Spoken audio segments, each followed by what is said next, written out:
Welcome back. We have seen that polling causes busy waiting, which wastes CPU cycles. To solve this, we need a way for threads to sleep when they have nothing to do and wake up only when necessary. Python provides the condition object for exactly this purpose. 1. The condition object. A condition variable is always associated with a lock. When you create a threading.condition parenthesis object, it creates a lock internally. This object allows one or more threads to wait until they are notified by another thread. It serves as both a synchronization primitive like a lock and a communication channel. 2. The wait method. This is the consumer side.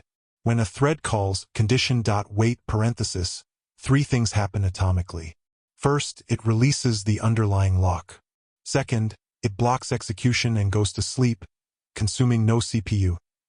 Third, when it is eventually woken up, it automatically reacquires the lock before continuing.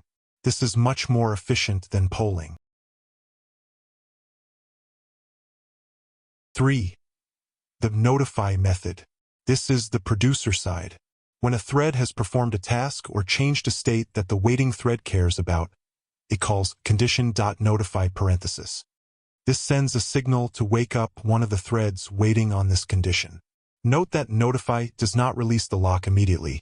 The notifying thread must exit with block or explicitly release the lock before the woken thread can proceed.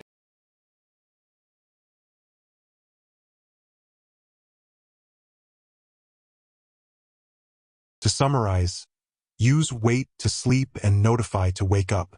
This is the standard pattern for efficient thread communication. Our next lecture 26.18. Use wait and notify. See you there.